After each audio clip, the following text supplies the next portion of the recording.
Entonces, la norma NTC 2050 de 1998, ¿sí?, nos indica que no es necesario que nosotros dejemos espacios de trabajo por la parte posterior de los tableros eléctricos o por la parte posterior de los CSMs, siempre y cuando por la parte posterior todos los elementos puedan ser accedidos por la parte frontal del equipo eléctrico. Entonces, en este caso particular, para este tablero pequeño que nosotros tenemos acá, no es necesario dejar un espacio de trabajo por la parte posterior, debido principalmente a que todos los elementos del tablero se pueden acceder por la parte frontal. Es decir, si nosotros queremos desarmar el tablero, lo podemos hacer todo por la parte frontal. No es necesario para nosotros acceder a ningún elemento por la parte posterior. Todo lo podemos acceder por la parte frontal en este ejemplo particular, ¿sí? En este ejemplo particular, todo lo podemos acceder por la parte frontal. Listo. Eso pasaría para este tablero en particular. Para tableros, en algunas ocasiones se presentan determinadas situaciones, ¿sí? Por ejemplo, en alguna ocasión yo tuve que comprar un CCM a un tablerista muy conocido aquí a nivel nacional. Sí, ese CCM tenía más o menos unas 8 celdas, sí, tenía más o menos unas 8 celdas, supongamos que estas son las celdas, ¿cierto? A copiarlas por acá y vamos a decir que las colocamos por aquí, por este lado, por acá, por este lado de acá, ¿cierto? Entonces vamos a rotarlas, ¿sí? Vamos de acá a rotar, listo. Y las celdas venían puestas unas al lado de las otras, ¿cierto? Entonces venía una aquí, la otra venía por este lado de acá, ¿sí? La otra venía acá y la otra venía acá. Todo eso era un tren de celdas, ¿sí? Digamos que son estas 5 celdas que se colocaron acá. ¿Sí? Todo esto es un solo CCM, todo esto es un solo tablero, un solo CCM, ¿sí? Es para alimentar un centro de control de motores. ¿Qué pasa en ese centro de control de motores? Los motores, todos los motores, la mayoría tenían variadores de velocidad o arrancadores suaves, ¿cierto? Como ustedes saben, los variadores de velocidad o los arrancadores suaves generan una cantidad de armónicos, ¿sí? Incrementan el nivel de armónicos en las instalaciones eléctricas.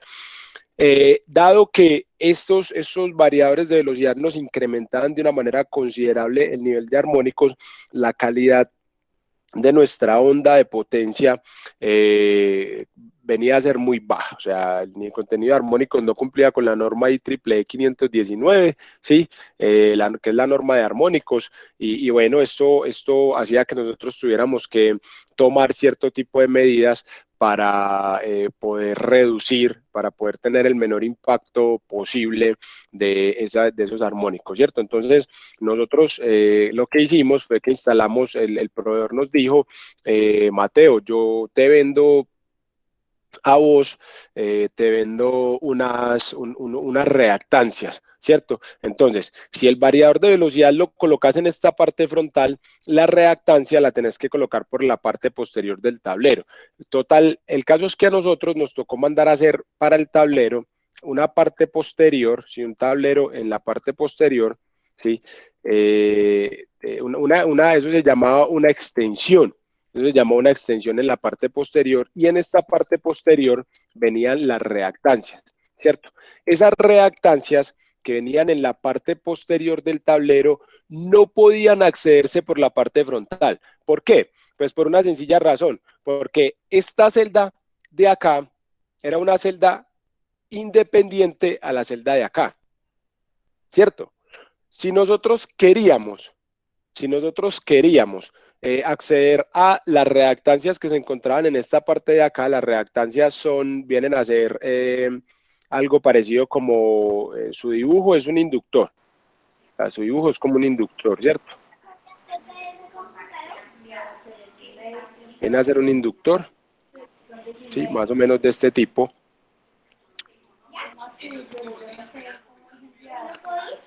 Para entrar a eso.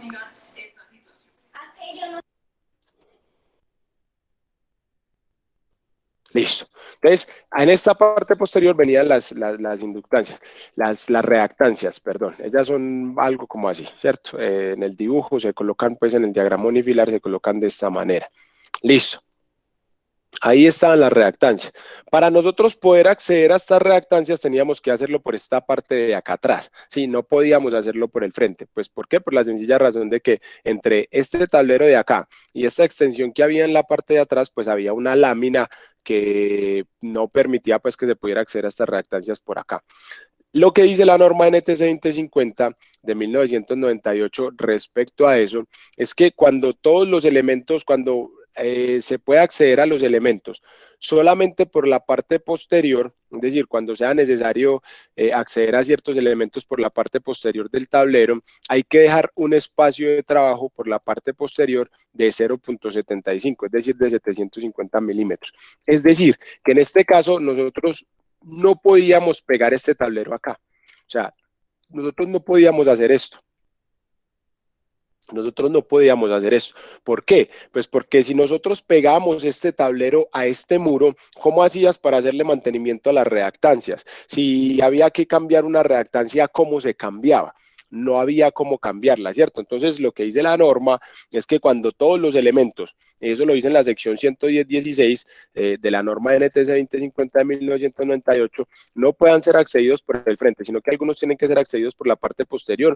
Hay que dejar una distancia, hay que dejar un espacio de trabajo de 0.75 metros por la parte posterior de los tableros. ¿Sí? ¿Para qué? Pues para que se pueda ingresar por esta parte. En un municipio, en una ocasión que fuimos a dar una capacitación, conocí un caso, porque esto también pasa en los tableros de media tensión. En los tableros de media tensión o los que son conocidos como switchgear o celdas de media tensión, a veces por la parte posterior se dejan los CTs o se dejan los transformadores de corriente, es decir, por esta parte de acá se suele dejar lo que se llama un transformador de corriente, precisamente pues para hacer las mediciones de la energía activa o de la energía reactiva. Sí, por esta parte de acá atrás se deja un transformador de corriente y ese transformador de corriente solamente puede ser accedido por la parte de atrás. Entonces, ¿qué pasó en ese caso particular? Pues en ese caso particular sucedió que se instalaron los transformadores de corriente los transformadores de corriente y de tensión por la parte posterior del tablero y por esta parte posterior del tablero quedaron estos elementos de medida y se pegó el tablero acá atrás, ¿cierto? El tablero se pegó acá. Entonces, ¿qué pasaba en ese caso? Pues en ese caso pasó que, y es más, esta parte de acá pertenecía a una construcción diferente a esta. ¿Sí? Entonces él me decía, la persona me decía, Mateo, ¿qué puedo hacer ahí? Yo le decía, no puedes hacer nada, tienes que separar estos tableros de acá. Me dice, me sale muy caro, sí, pero la seguridad no es negociable. O sea, la seguridad no se negocia, ¿cierto? Porque él me decía, otra posibilidad es que yo abra una ventana en este muro. Yo abro una ventana acá y puedo venir y acceder por la parte de atrás. Realmente eso no cumple con la norma. Además, esta parte de acá creo que estaba en un predio que no era de él. Era un predio diferente. Como era un predio diferente, pues iba a tener que pedir permiso para poder ingresar allá, ¿cierto? Entonces, no, hay que dejar un espacio. Hay que dejar un espacio acá en la parte posterior cuando los elementos de la parte posterior tengan que ser accedidos por la parte posterior y el espacio mínimo tiene que ser de 0.75 metros, ¿sí? No puede ser menor. Por favor, ¿es claro sí o no? Ingeniero Mateo, ¿dónde está el artículo o capítulo relacionado con este tema? Luis Eduardo, claro que sí, hombre, ya lo vamos a ver. Este se llama el artículo 110.16 de la norma NTC 2050 de 1998, ¿cierto? Ahí está. Para que no creas que te estoy tramando, Luis Eduardo, ven y te muestro acá el artículo. Acá tengo la norma NTC 2050 abierta y acá vamos a revisarlo, ¿cierto? Para que vos lo veas acá como con la norma. Mira, acá está. La tabla que vimos ayer, esta de acá, es la tabla 110.16, la que yo les decía ayer, que era para tensiones menores a 600 voltios, ¿cierto? Entonces aquí aparece la tabla 110.16A, espacios de trabajo para tensiones menores a 600 voltios, ¿cierto? En esta parte de acá, esta es la que nos habla de eso, ¿cierto? Esta parte nos dice excepciones. No se requiere espacio de trabajo, no se requiere espacio de trabajo en la parte posterior o lateral de conjuntos como cuadros de distribución, de frente muerto, centros de control de motores en los que no haya partes intercambiables o ajustables como fusibles o conmutadores en su parte posterior o lateral, y donde todas las conexiones sean accesibles desde lugares que no sea la parte posterior o lateral. Cuando se requiere acceso posterior para trabajar en partes no energizadas de la parte posterior del equipo encerrado, debe existir un espacio mínimo de trabajo de 0.75 metros medidos horizontalmente. Sí, es la parte 110.16 de la norma NTC 2050, la tabla 110.34, que es la que corresponde para media tensión, es esta de acá, que era la que yo les decía pues ayer, que es para la parte de media tensión. Aparece, vuelvo y repito, en la sección 110.16 de la norma NTC 2050 de 1998 y en la sección 110.34 de la norma NTC 2050 de 1998. Luis Eduardo, ¿te queda claro?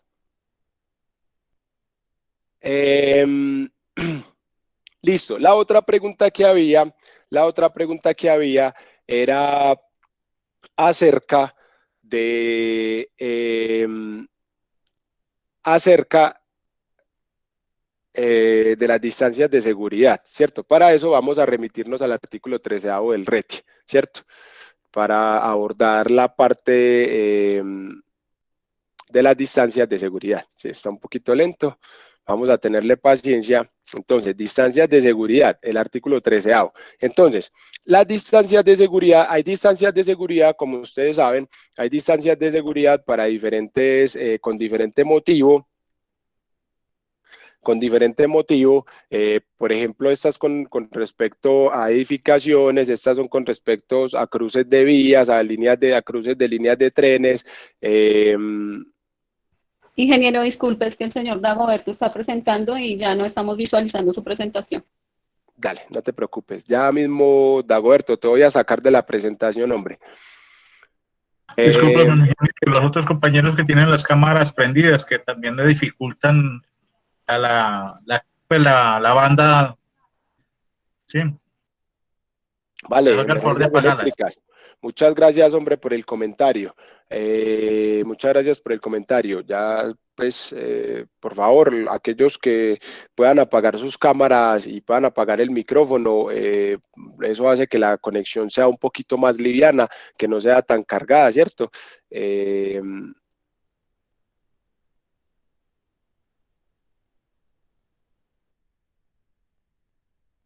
¿Qué otro tipo de situaciones tenemos? Tenemos en líneas, tenemos en redes, listo. Esa parte no nos vamos a enfocar nosotros. Nosotros nos vamos a enfocar en las distancias mínimas en o cerca de partes energizadas, ¿cierto? Que ese es el artículo 13.4 del RETI, ¿cierto? Entonces, ese artículo 13.4 es el que está relacionado con esta figura, ¿cierto? En esta figura nosotros podemos encontrar que tenemos tres tipos de distancias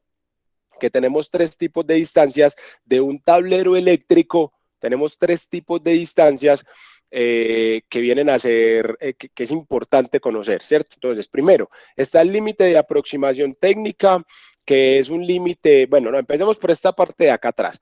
Está el límite de aproximación seguro, que es el límite en el cual personas no calificadas pueden llegar hasta acá, hasta este límite, pueden llegar personas no calificadas si están acompañadas por personal calificado.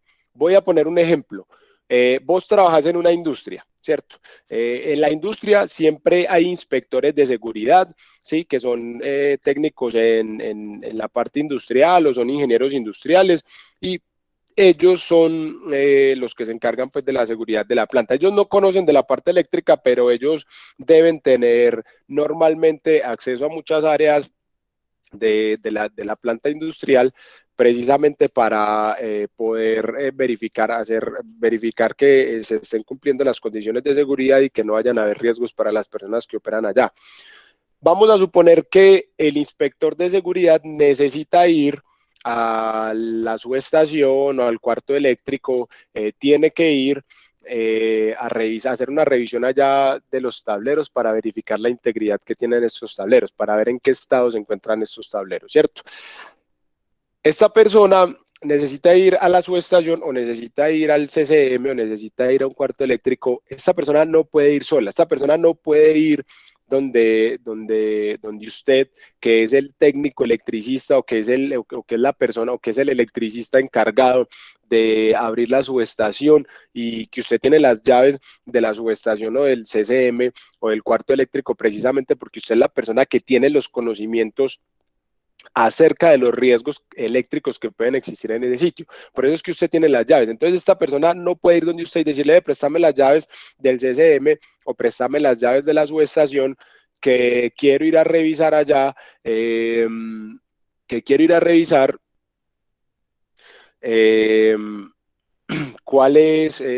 estado se encuentran los tableros. No, esta persona puede llegar hasta este límite de aproximación seguro, ¿sí? Solamente acompañado de una persona que tenga la competencia para operar sistemas eléctricos, como somos todos los que estamos pues en esta capacitación, ¿cierto? Es la única manera que esa persona puede acceder. Ella puede llegar hasta acá, más de ahí no puede pasar, ¿cierto? Por aquí en esta parte nosotros nos encontramos algo que se llama un límite de arco eléctrico, que es el límite en el cual ya puede saltar un arco eléctrico, ¿cierto? Puede existir la condición de arco eléctrico de aquí para allá, ¿cierto? Listo. Hay otro límite que se llama el límite de aproximación restringida. A ese límite solamente entra personal calificado, es decir, a ese límite solamente entran electricistas. Y hay otro que se llama el límite de aproximación técnica. Este límite de aproximación técnica es un límite en el cual casi que es seguro que a usted le salta el arco eléctrico. Es decir, en este límite es seguro que a usted le salta el arco eléctrico. Por eso es que en este límite de aproximación técnica usted no necesita tocar el tablero o tocar la parte energizada para tener un choque eléctrico. Acá es casi seguro que le puede saltar el arco eléctrico, ¿cierto? Entonces, a ese límite solamente puede entrar personal calificado, obviamente, que tenga los EPPs para contacto directo con partes energizadas, es decir, que tiene puede tener un traje inífugo, puede tener una careta contra arcos eléctricos, tiene que tener el equipamiento para partes energizadas, ¿cierto? Y tiene que tener una autorización requerida, es decir, tiene que tener un permiso, de la alta dirección. ¿Por qué? Porque es una situación absolutamente riesgosa y no nos podemos ir de proactivos a meternos allá. Sí, listo, ya conocemos esos tres límites. Entonces, el límite de aproximación técnica, casi seguro que salta el arco eléctrico, el límite de aproximación restringida, sí, solamente personal calificado, y el límite de aproximación seguro, pueden entrar personas no calificadas solamente si están en compañías de personal calificado, ¿cierto? Estos límites que aparecen acá, pues se encuentran en las tablas 13.7 y las tablas 13.8. ¿Cuál es la diferencia entre las dos tablas? Pues la diferencia entre las dos tablas es que la tabla 13.8 es para corriente continua, mientras que para la tabla 13.7 es para corriente alterna, ¿cierto? Entonces, esta tabla para corriente alterna nos dice, vea, el límite de aproximación seguro para una parte móvil expuesta. Si es a una parte móvil expuesta, tenés que trabajar con esta columna de acá que estoy con esta, ¿cierto? Si es una parte fija expuesta, entonces 1 metro. Una parte fija expuesta, hombre, un interruptor electromagnético que tiene un tablero, un barraje de un tablero eléctrico, pues, de un CCM o de un switchgear o de una celda de media tensión. Acá aparece el límite de aproximación restringido y aquí aparece el límite de aproximación técnica.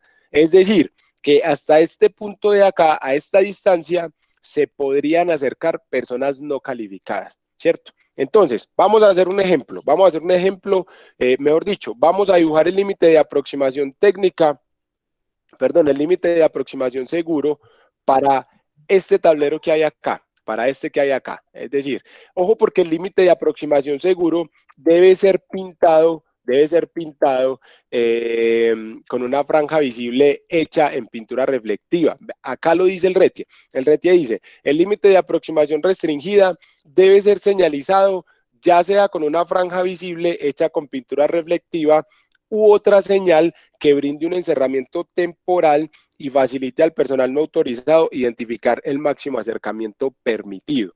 Identificar el máximo acercamiento permitido. Esa línea amarilla que nosotros encontramos en las subestaciones o que nosotros encontramos en los cuartos eléctricos o en los cuartos de CCMs, esa línea amarilla está indicando cuál es el límite de aproximación restringido, ¿sí? Esa línea amarilla, eso es lo que está indicando, cuál es el límite de aproximación restringido, ¿sí? Ojo, eso es lo que indica esa línea amarilla, ¿cierto? Entonces, nosotros vamos a dibujarla para estos dos tableros, vamos a suponer, estos dos son tableros de 480 voltios, son tableros de 480 voltios, ¿cierto? Entonces vamos a calcular, vamos a determinar el límite de aproximación restringido para estos dos tableros.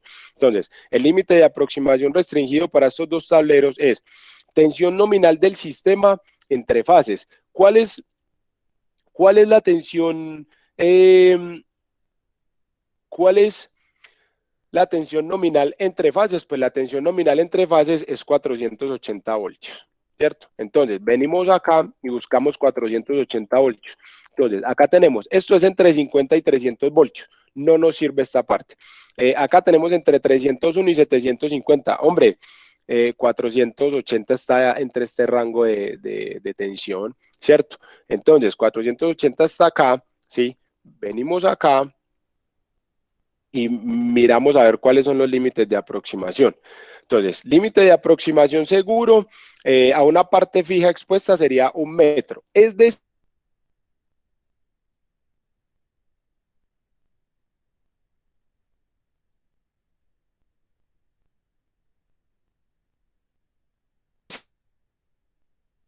no tienen para este ejemplo. Por lo tanto, nosotros cuando venimos acá y dibujamos el límite de aproximación, acá, límite de aproximación restringida, ¿cierto? Este de acá. Pongámoslo en amarillo. Listo. Y vamos a dibujar ese límite.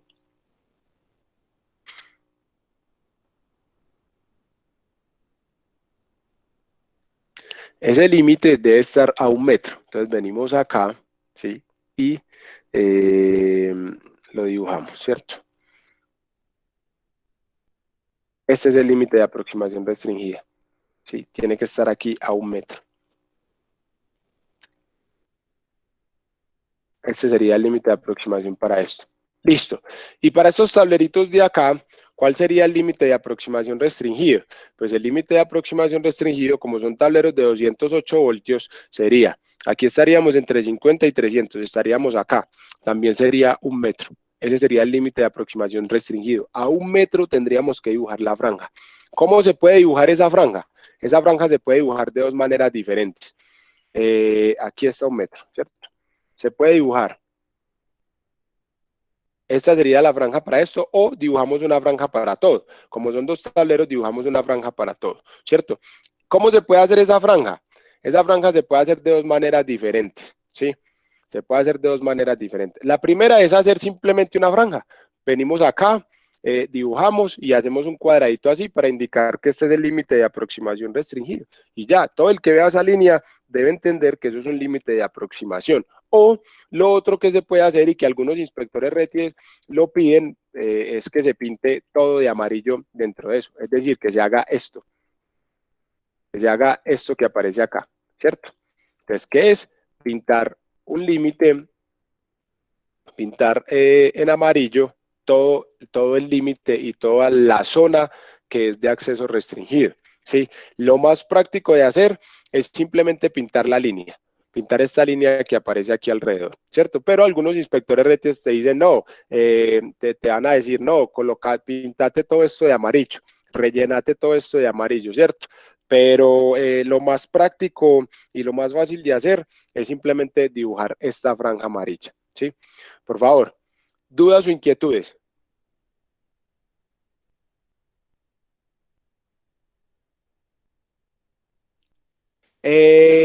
Don Pedro, Inge, ¿y la línea verde no aplica para este caso? No, para el límite de aproximación restringido no aplica, don Pedro. Como le indica el RETIE, tiene que ser solamente hecha en amarillo, ¿sí? Eh, Jairo, todos están diciendo que no. ¿Cómo así que no? O sea, que no está entendido o que no hay preguntas.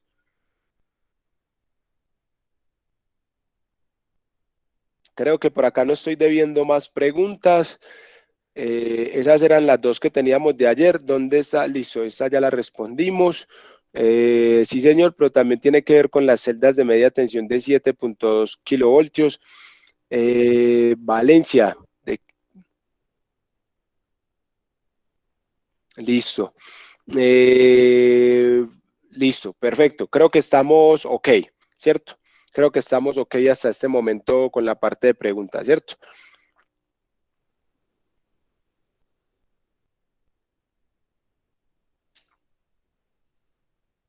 Listo.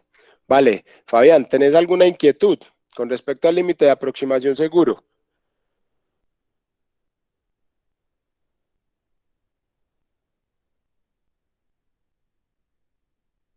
Listo, perfecto. Ese es el límite de aproximación restringida. Sí, perdón, tenés toda la razón, tenés toda la razón. Estaba dibujando el límite de aproximación seguro. Sí, el límite de aproximación restringida sería, en este caso sería evitar contacto. En este caso sería evitar contacto, ¿cierto? Y el límite de aproximación técnica en este caso sería evitar contacto. Para el tablero de 480 voltios estaría el límite de aproximación restringida a 0.30 metros. Tenés toda la razón. Es decir, estaría en este punto de acá, 0.30 metros. Entonces mediríamos acá 300 y realmente esta línea llegaría es hasta acá, ¿cierto? Esta línea llegaría hasta esta parte de acá. Sería hasta esta parte sería la línea, ¿cierto? Perdón, pero esto sería para el de 480 voltios, que es este de acá. Entonces, el límite de aproximación restringida, sí, estaría en esta parte de acá. Listo. Perfecto, Fabián, muchas gracias por el comentario. Ese sería el límite de aproximación restringido que habría que pintar con la línea amarilla, ¿cierto? Creo que con esto ya solucionamos, no, solo hacia el frente, Didier. En ese caso, el límite solamente sería hacia el frente, ¿sí? Creo que con esto ya marcamos también los otros límites. Fabián, se pueden marcar. Los otros límites, algunos inspectores RETIE los piden que se marquen los otros límites. No estaría mal marcarlos, no estaría mal marcarlos, ¿cierto? No estaría mal marcarlos. Inge, uno puede realizar los planos eléctricos para el cliente. David, no te entiendo. ¿Cómo así que si uno puede realizar los planos eléctricos para el cliente?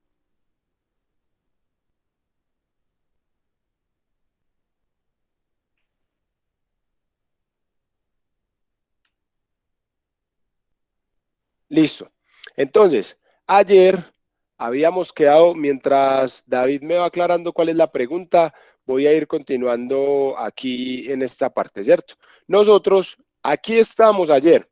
Esas son las preguntas que quedaron pendientes anoche y creo que ya con esto quedan solucionadas y creo que no quedamos debiendo ninguna pregunta. Ahora, nosotros ya tenemos la explicación de cómo ubicar, cómo es el tema de los espacios de trabajo, cómo es el tema de la instalación de los tableros eléctricos, ¿sí? Y ya vamos a entrar entonces en materia. Ya con esta explicación realizada, vamos a entrar ya en materia, ¿cierto? ¿Cómo vamos a entrar en materia? Pues bueno, de una manera muy sencilla. Ya tenemos conocimiento del tablero eléctrico, entonces, de cómo se instala el tablero eléctrico. Entonces, nosotros sabemos, este va a ser el tablero eléctrico, este va a ser el CCM para el ejemplo que nosotros vamos a desarrollar acá, para el caso práctico que nosotros vamos a desarrollar acá, ¿cierto? Entonces, ¿Cómo es el caso práctico que nosotros vamos a desarrollar acá? Aquí está el tablero, lo primero que hacemos es ubicar el tablero. Este va a ser nuestro tablero eléctrico, ¿cierto? Como vemos, nuestros motores tienen 460 voltios. Entonces vamos a considerar, todos tienen 460 voltios. Entonces nuestro CCM es un CCM que va a tener 460 voltios, ¿sí? Entonces, este CCM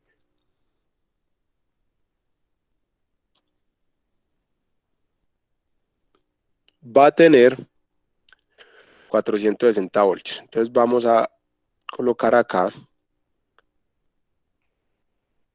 Entonces 460 voltios.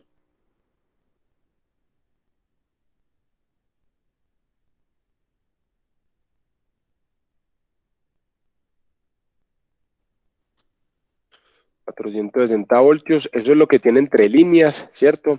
Y para saber cuál es la tensión entre la tensión nominal a tierra,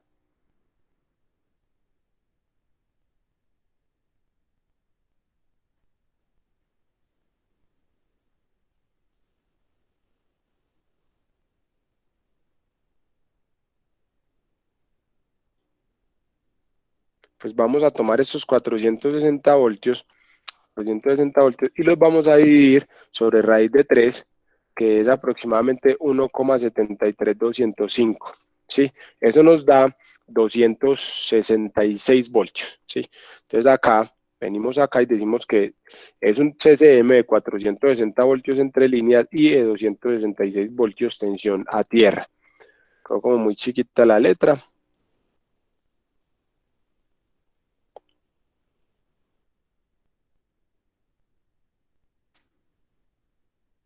Listo, ahí ya quedó perfecto, ¿cierto?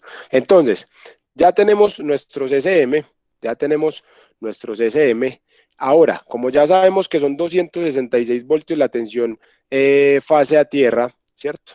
La tensión línea a tierra, entonces vamos a determinar lo que es el espacio de trabajo, de acuerdo a la sección 110.16 de la norma NTC 2050 de 1998, ¿sí? Aquí estaríamos dentro de la condición 1, estaríamos dentro de esta condición 1, y nuestro nivel de tensión estaría en 351 y 600, ¿cierto?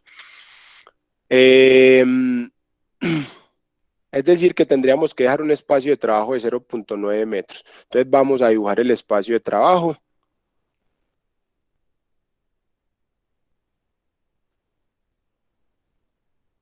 ¿Sí? Desde 0,9 metros, pues vamos a colocarlo acá.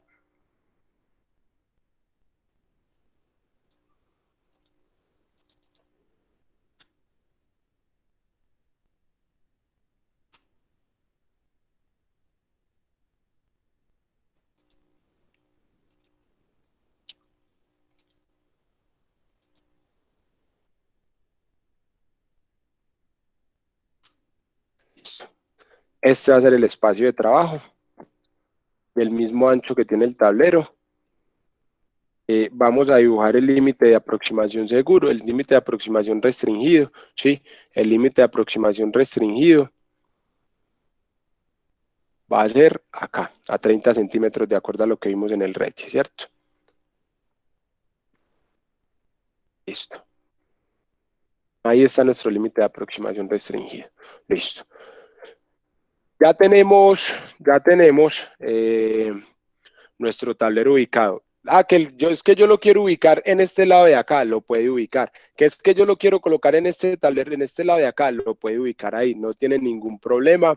Para eso, esto es un CCM bastante grande, tenemos bastante espacio, ¿sí? Y bueno, hay diferentes partes en las que se podría colocar.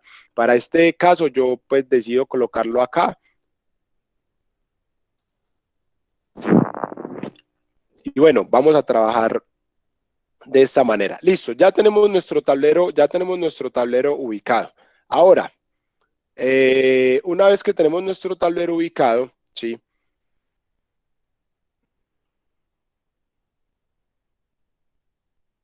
Nosotros, una vez que tenemos nuestro tablero eléctrico ubicado, ya procedemos a calcular la capacidad de corriente nominal que tiene el motor, ¿cierto? Entonces, ojo, a nosotros nos habían enseñado algo muy básico y muy útil en nuestros cursos de electricidad.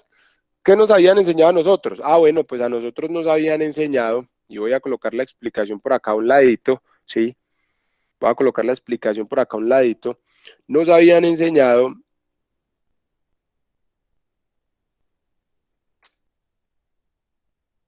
que para calcular la potencia de un motor nosotros hacíamos el siguiente análisis. Voy a darle hasta un zoom para que se pueda ver mejor allá en sus respectivos dispositivos, computadores, tablets, computadores, etcétera. Entonces, nosotros nos enseñaron que para calcular la corriente de un motor, pues nosotros veníamos y decíamos, vea, la potencia es igual a la corriente por la tensión. Ampliémoslo un poco más, que no se ve muy bien eso. Yo creo que ahí ya se ve mejor. La potencia es igual a la corriente por el voltaje, cuando era un sistema monofásico, o cuando era un motor monofásico, ¿cierto? Sistema monofásico, ¿cierto? Y cuando era un sistema trifásico, pues decíamos que la potencia era igual a raíz de 3, ¿sí? Multiplicado por, hagámoslo más bonito.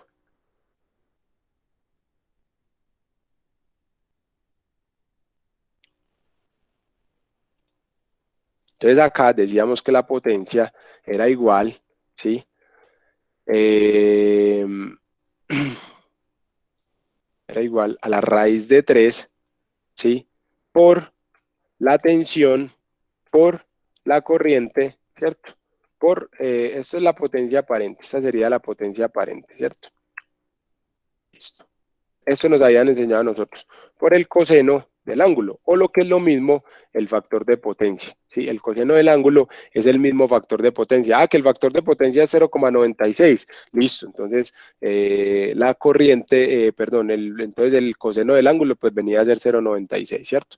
Eso nos habían enseñado a nosotros, ¿cierto? Y para un sistema monofásico, pues la corriente, la potencia era igual, en un sistema monofásico.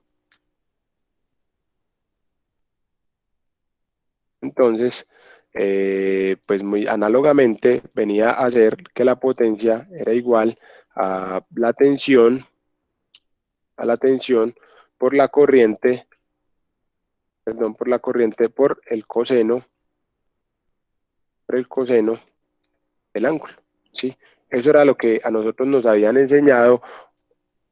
Y entonces nosotros lo que hacíamos era que decíamos, ah, bueno, pero espere, un HP, nosotros veníamos acá y para poder calcular cuánto era la potencia de un motor en HP, entonces hacíamos una relación que viene a ser muy conocida y era que decíamos, ah, bueno, pues vea, sencillo, un HP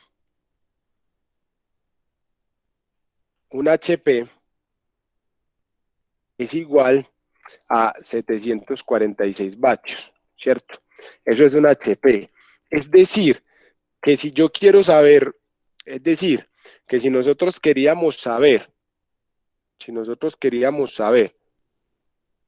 cuál era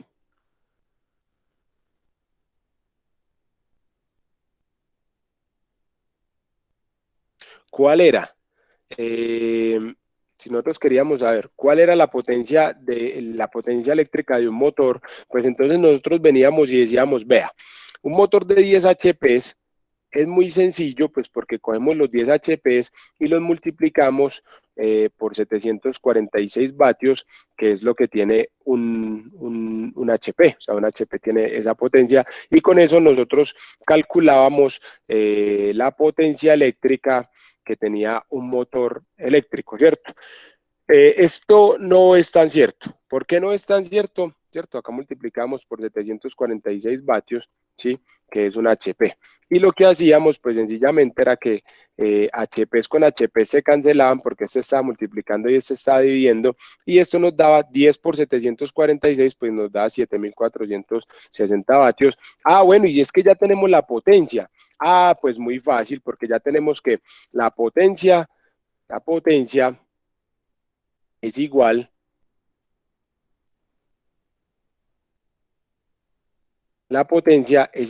que la potencia son 7460 vatios, ¿sí? Es igual, pues, a la tensión, ¿sí? Por la corriente por el coseno del ángulo. Supongamos pues que es un motor monofásico, ¿cierto? Por el coseno del ángulo. Listo. Entonces, de acá ya simplemente lo que hacíamos era que despejamos la corriente, ¿cierto? Eso era lo que nosotros hacíamos para calcular la corriente de un motor. Eso realmente no es tan cierto, es decir, eso no es tan así. ¿Por qué no es tan así? Pues por una sencilla razón, pues porque esta potencia que aparece acá, es potencia mecánica, no es potencia eléctrica. Los motores tienen una eficiencia, eléctrica. Mejor dicho, para explicarlo de una manera un poco más gráfica, un motor eléctrico que se representa de la siguiente manera, ¿sí?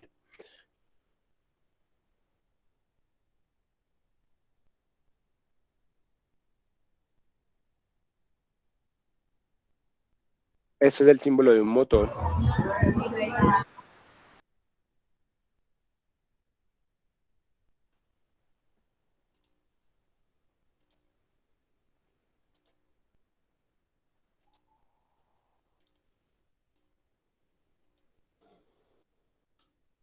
Este es el símbolo de un motor, ¿cierto? Ese motor, cuando dice que tiene 10 HPs,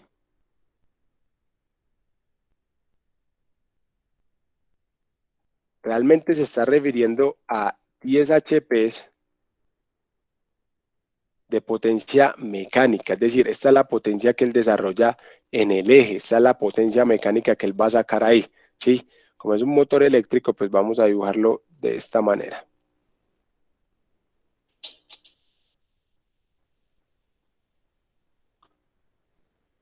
Listo. Este sí es un motor de corriente alterna.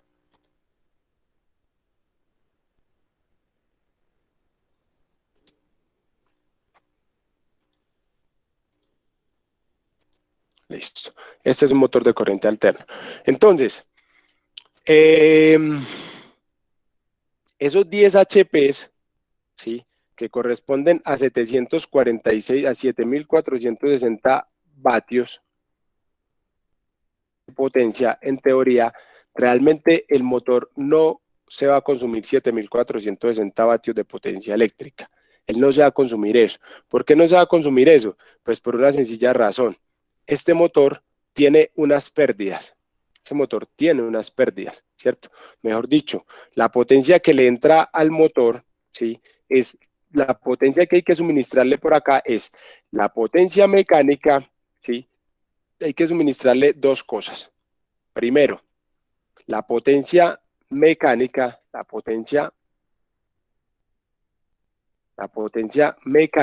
y hay que suministrarle la potencia de pérdidas, ¿cierto? Entonces, este motor tiene unas pérdidas asociadas. Por eso es que cuando uno viene y revisa, el tema, coloca un motor eléctrico, ¿cierto? Entonces, calcula la corriente con esto y después viene y mide con una pinza amperimétrica, no le da. Entonces usted dice, pero ¿por qué no me da? Pues claro, porque es que el motor tiene una eficiencia, tiene unas pérdidas eléctricas. Y como tiene unas pérdidas eléctricas, esto hace que la corriente que circula por acá por el motor sea mucho mayor que la potencia que él desarrolla en el eje, ¿cierto? El motor se calienta, tiene unas pérdidas por calefacción, tiene unas pérdidas por rozamiento y por calentamiento, perdón, no por calefacción, sino por calentamiento, tiene unas pérdidas por rozamiento y esto hace que el motor consuma más corriente de la que realmente requeriría en el eje para poder hacer su función rotativa, ¿sí? Es esa la manera. Es por eso. Entonces, lo que nos dice la norma, sí, por favor, ¿este concepto está claro, sí o no en el chat? ¿Sí o no en el chat? Javier, esa es la ventaja mecánica. No te entiendo lo de la ventaja mecánica. Elkin, me sacaste de la presentación. Te voy a sacar para seguir presentando yo. Esa es la potencia mecánica, ¿sí?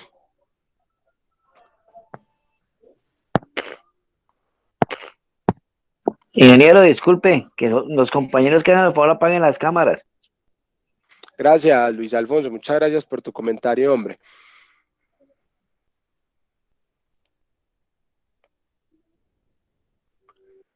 Javier, no te entiendo la pregunta de si esa es la ventaja mecánica. Es la potencia mecánica, sí, esa es la potencia mecánica. Listo. Entonces, eso es lo que nos indica la norma, eso es lo que nos... Entonces, lo que los fundamentos técnicos, los fundamentos electrotécnicos nos indican que esta manera que nos habían enseñado a nosotros realmente no era la manera adecuada, ¿cierto? Esa no era la manera adecuada. Entonces, ¿qué nos dice la norma NTC 2050? Pues la norma NTC 2050 es consciente de eso y viene y nos dice acá en las tablas 430-147 a 430-150 nos dice cuáles son las corrientes que tienen los motores motores determinados. Entonces, por ejemplo, la tabla 430.147 dice corriente a plena carga en amperios para motores de corriente continua. Los siguientes valores de corriente a plena carga son para motores que giran a velocidad básica. Es decir, que si yo quiero calcular la corriente de un motor de corriente continua, no lo voy a hacer de esta manera. Sí, de esta manera no. O sea, es más, vea, voy a colocarle acá una X para tacharlo y decirlo que a partir de esta capacitación nosotros no vamos a calcular la corriente de un motor de esta manera. No, de esta manera no está bien calculado. De esta manera nos queda mal calculado nuestro conductor eléctrico. Lo que nos dice la norma NTC 2050, y esta nota les queda en la presentación para que ustedes, porque esta presentación les queda a ustedes, lo que nos dice la norma NTC 2050 de 1998 es, tenemos unas tablas, y en esas tablas con esas tablas vos puedes calcular la corriente de los motores, la corriente de los motores que necesites, ¿cierto? Entonces, la tabla 430.147, por ejemplo, es la tabla para cálculo de la corriente de los motores a corriente continua. Mateo, ¿y cómo funciona esa tabla, por Dios? Pues esa tabla funciona de la siguiente manera. Aquí en esta columna de acá, en esta que estoy señalando con este recuadrito rojo, ¿sí? La norma nos está preguntando, ¿oíste? ¿Y cuál es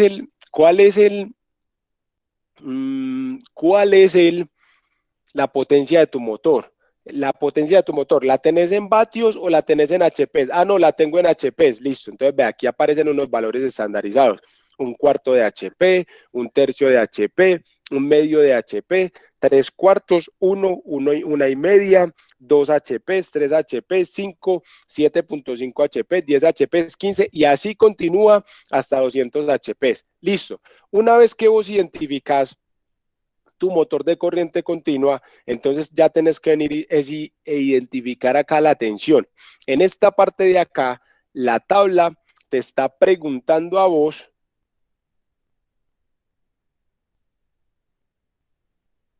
cuál es, en esta parte de acá, la tabla te está preguntando a vos cuál es el nivel de tensión, cuál es la tensión nominal que tiene ese motor, ¿cierto? Entonces, el motor es de 90 voltios. Bueno, entonces mira, si el motor es de 90 voltios, la corriente eléctrica de ese motor van a ser estos 4 amperios.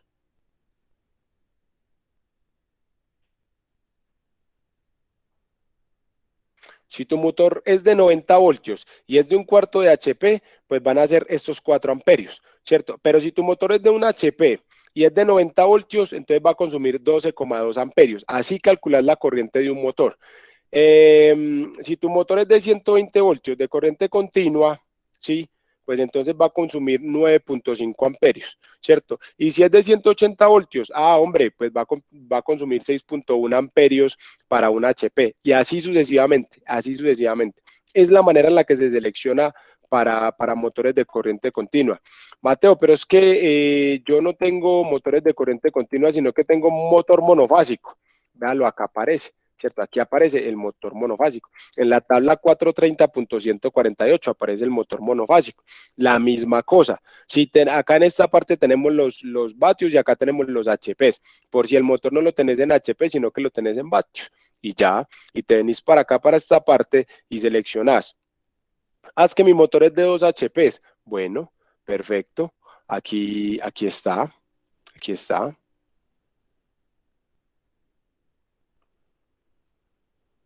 Que es de 115 voltios. Bueno, entonces va a consumir 24 amperios. Que es que tengo un motor monofásico de 2 HPs, pero ese funciona a 208 voltios. Bueno, pues va a consumir 13.2 amperios. Y así sucesivamente es la manera en la que nosotros seleccionamos nuestros motores. Seleccionamos la corriente de nuestros motores, ¿cierto? Eso para sistemas monofásicos. En la tabla 430.149 aparece la corriente a plena carga en amperios para motores bifásicos. En la tabla 430.150 aparece la corriente a plena carga para motores trifásicos de corriente alterna. Entonces, volviendo a nuestro ejercicio, ¿sí? Acá, lo que nos dice el ejercicio es, tenemos motores de velocidad normal a 460 voltios, 150 HPs, trifásicos y son motores de inducción, ¿cierto? Por acá, por esta parte, tenemos motores asíncronos, ¿sí?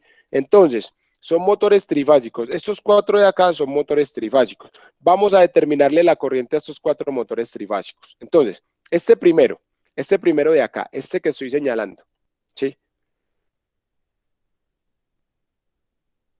Motor de 150 HPs, tensión de 460 voltios, trifásico de inducción. Entonces, como es trifásico, nos venimos para la tabla 430.150, que es esta tabla de acá. Repito, tabla 430.150, corriente a plena carga para motores trifásicos de corriente alterna.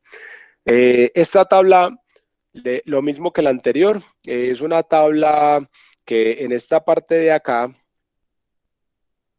nos está preguntando cuál es la potencia eléctrica que tiene ese motor, ¿cierto? ¿Cuál es la potencia eléctrica que tiene ese motor? En esta parte de acá, la tabla ya viene y nos pregunta, venga, ¿ese es un motor de inducción de jaula de ardilla y rotor de vanado o no? Entonces en esta parte viene y nos pregunta esto. Vamos a ponerlo en azul, en este azulito oscurito. En este.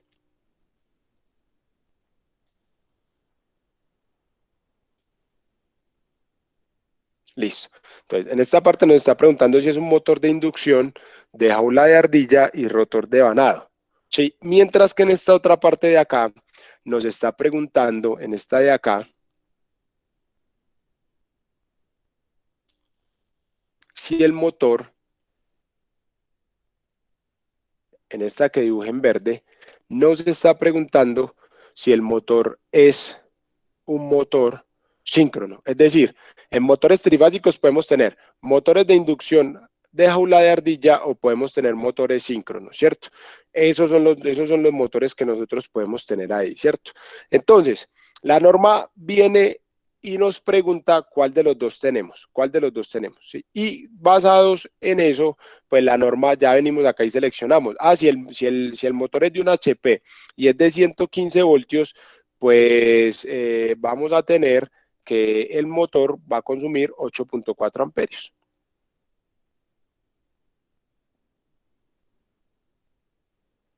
Como se indica acá. ¿Qué motores tenemos nosotros? Pues nosotros tenemos motores de inducción, nosotros tenemos acá, motores de inducción, ¿sí? Que son motores de 150 HPs. Entonces tenemos motores de 150 HPs de inducción 460 voltios trifásicos, ¿cierto? Estos motores de inducción 150 HPs, vamos a ubicarlos por acá más abajo, ¿cierto? Véalo, acá está, es este de acá. Y es un motor que tiene 460 voltios. Aquí está. Listo. Entonces va a ser este motor de acá, ¿sí? 150 HP, lo identificamos en este lado, acá donde lo estoy señalando, y los 460 voltios los identificamos en esta parte. Entonces, este motor de inducción va a tener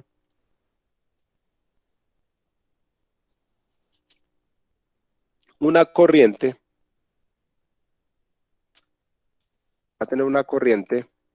de 180 amperios. 180 amperios, ¿sí? Esa es la manera en la que determinamos la corriente de ese motor. Listo. Luego acá en este tenemos otro motor, ¿sí? Que es un motor de 100 HP, es un motor de 100 HP, ¿sí? Trifásico, motor de 100 HP trifásico. Entonces, ese motor de 100 HP trifásico, nosotros lo tenemos aquí arribita. Ese sería acá, también a 460 voltios. Entonces, ese consume 124 amperios, ¿sí? Este consume 124 amperios.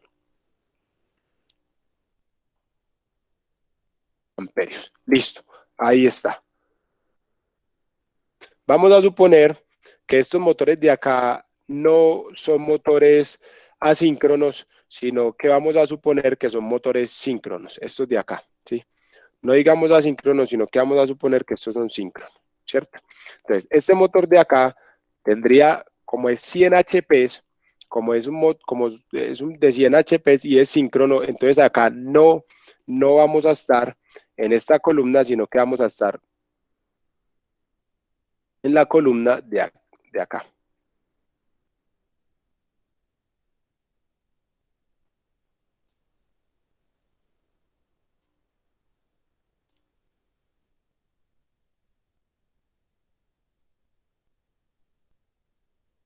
¿Sí? Motor de 100 HP, 460 voltios, aquí está.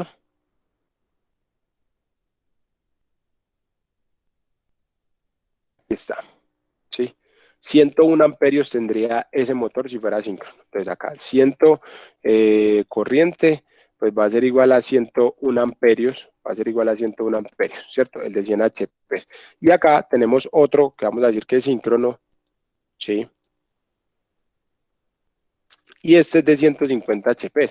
Entonces este va a tener una corriente de, venimos y lo ubicamos por este lado, ¿sí? Aquí está, 150 HP, nos venimos derecho, es síncrono, consumiría una corriente de 151 amperios, 151 amperios, ¿sí? Esa sería la corriente esas serían las 4 corrientes de esos 4 motores. Esa es la manera en la que seleccionamos esas corrientes, ¿sí? Por favor, ¿dudas o inquietudes? ¿Qué dudas hay? Claro que sí, distribuciones Zúñiga. La potencia mecánica depende según la altitud. Claro que sí, porque cambian las condiciones atmosféricas, cambia la densidad del aire, con la presión cambia la densidad del aire y a medida que cambia esta densidad del aire, pues nosotros tenemos que el motor tiene un comportamiento diferente. No es lo mismo, no tiene la misma eficiencia un motor instalado a 0 metros sobre el nivel del mar que un motor instalado acá en Bogotá. Sí, y eso no aplica solamente para motores, sino también para generadores, sí, para grupos electrógenos o generadores de emergencia, como se conocen. Eficiencia mecánica. Javier, ¿qué querés decir con esa pregunta de eficiencia mecánica? ¿Querés que te defina el concepto de eficiencia mecánica? Sí, es realmente, no lo llamo eficiencia mecánica, lo llamo un concepto de eficiencia en general. Y para ampliarte un poco lo que es ese concepto, te lo voy a colocar por acá en un ladito, ¿cierto? Te lo voy a poner acá al lado. Ese concepto de eficiencia es un concepto, la eficiencia mecánica, para que vos te lo lleves, vamos a hacerlo, ¿cómo lo hacemos, hombre? Vea, para que no nos compliquemos, vamos a hacerlo, vamos a duplicar esto y vamos a hacerlo acá. ¿Sí? para que ustedes se lo lleven en la presentación. ¿Sí? Acá estamos a llamarlo eficiencia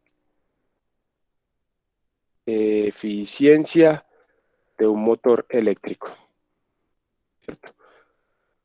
Pues la eficiencia de un motor eléctrico, ¿cómo viene definida? Pues la eficiencia de un motor eléctrico viene definida de la siguiente manera. Lo que nos dice la teoría es que la eficiencia de un motor está definida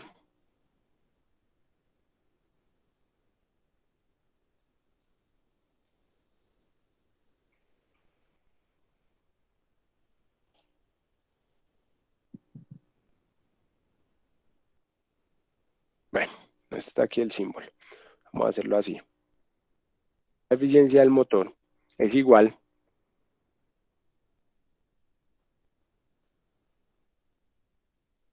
a la potencia mecánica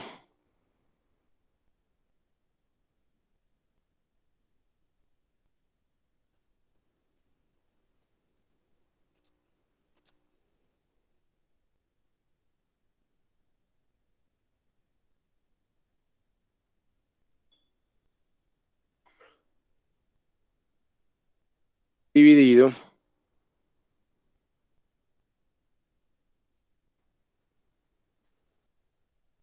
la potencia absorbida, ¿cierto? Eso es igual a la potencia, ese es el concepto de eficiencia, ¿cierto?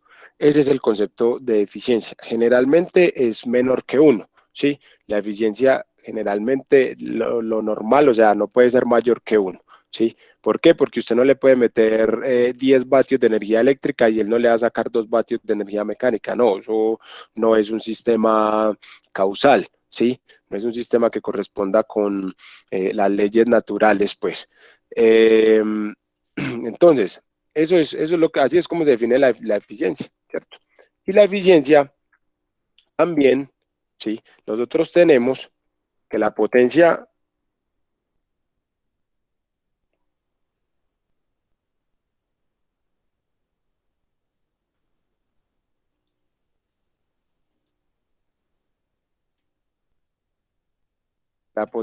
absorbida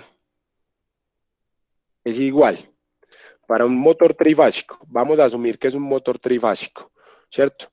Va a ser igual a la raíz de 3 por la tensión, por la corriente, por el coseno del ángulo, ¿cierto?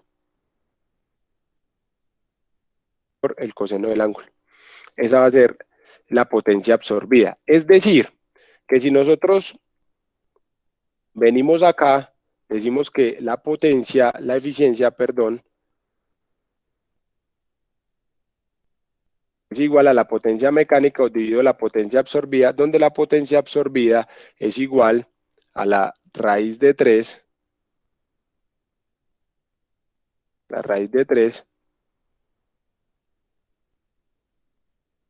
por la tensión, por la corriente, por el coseno que tiene el ángulo eléctrico o el factor de potencia.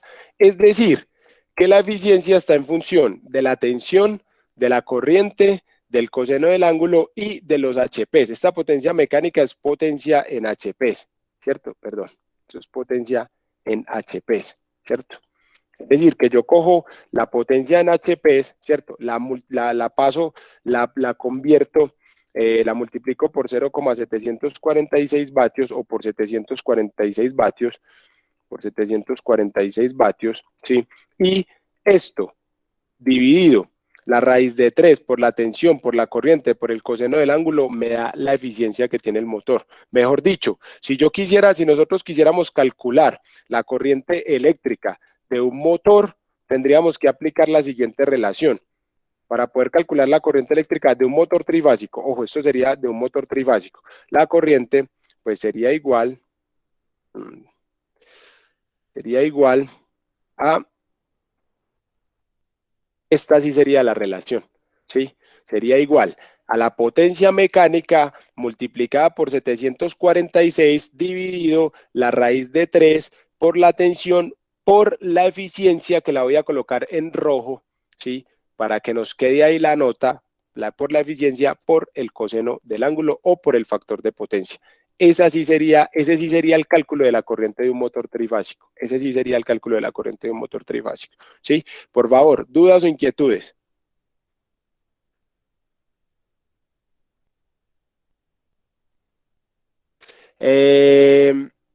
Emergencias eléctricas, Eider, no sé apagar la cámara, hermano, no te preocupes, no te perdas la capacitación, no te vayas solamente porque no sos capaz de apagar la cámara, si no sos capaz, no hay ningún problema, hombre. William, ¿estos datos están en la placa del motor? Claro que sí, estos datos tienen que aparecer en la placa del motor. David Navarro, Inge, yo no entiendo porque yo solo manejo el RED 120 y 2040. David, la verdad no te entiendo la pregunta. ¿Cómo así que no entiendes porque vos solo manejas la red? ¿Qué es el red? El RET. El 122 o vos lo que querés decir es que vos no entendés porque vos solamente manejas niveles de tensión de 120 y 240 voltios, ¿es así? Dale clic a tu usuario, sale en la pantalla principal y tú cancelas la cámara, listo. Eider, gracias John. Inge, yo puedo manejar los colores de conductores en la corriente de baja tensión. Claro que sí, claro que sí. Vos puedes hacer los planos indicando colores, ¿no? Lo puedes hacer, lo importante es que mantengas el código de colores que indica el RETIE, ¿sí?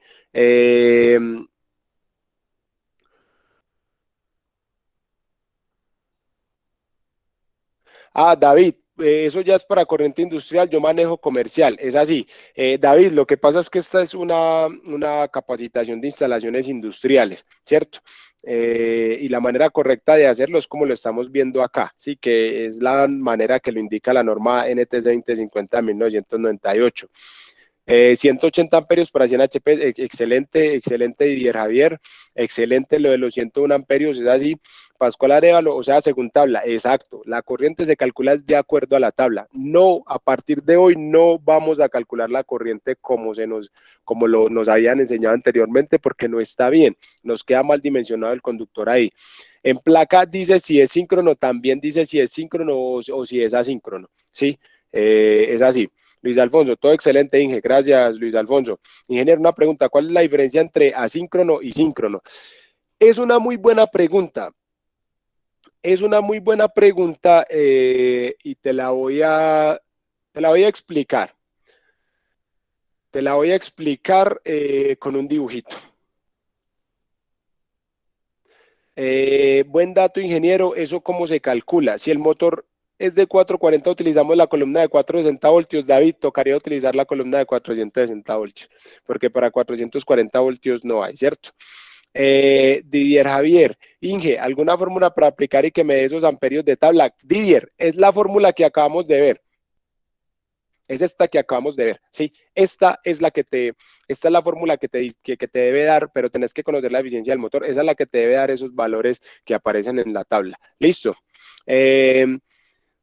Si es Tumaco junto al mar que varía la instalación del motor, ¿qué varía la instalación del motor? Depende. Depende, César. Siempre que vayamos a comprar un motor, tenemos que decirle al proveedor que nos va a vender el motor a qué altitud vamos a instalar el motor para que él nos dé el motor que sea más adecuado. Ya quedó claro, gracias. Yo calculaba la eficiencia N. Excelente. Listo, Javier, perfecto. Pascual Arevalo, un HP igual a 747. Ese cálculo no es exacto, no. Pascual, porque como lo venía diciendo, esos 746 vatios son de potencia mecánica, no de potencia eléctrica. Javier, gracias ingeniero por su aclaración, es con mucho gusto.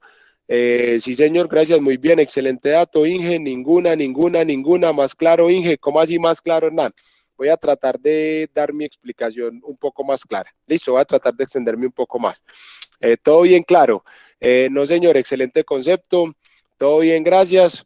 Porque me hayan enseñado diferente. Hombre, Hernán, eso nos lo enseñaron a todos nos enseñaron de una manera diferente, pero no es la manera correcta de hacerlo, ¿cierto? ¿Qué es eso, Luis Eduardo? ¿Qué es eso de qué? ¿Qué es eso? ¿De qué es eso? Ingeniero Mateo, si es un motor sin placa, toca trabajar con datos prácticos. Claro que sí, Edilberto. Si es un motor viejo que no tiene placa, lo mejor es ir, conectarlo y medir la corriente. Eso es lo mejor. Listo. Bien aclarado, Inge, perfecto. Inge, respecto al tablero, yo he ido a oficinas donde los tableros quedan en los pasillos, pero le hacen una especie de cuarto eléctrico y le ponen una puerta, pero esta puerta tiene una distancia hacia el tablero de 80 centímetros. Primero, o sea, la puerta abre hacia adentro, no debería abrir hacia adentro primero que todo. Y tiene 80 centímetros.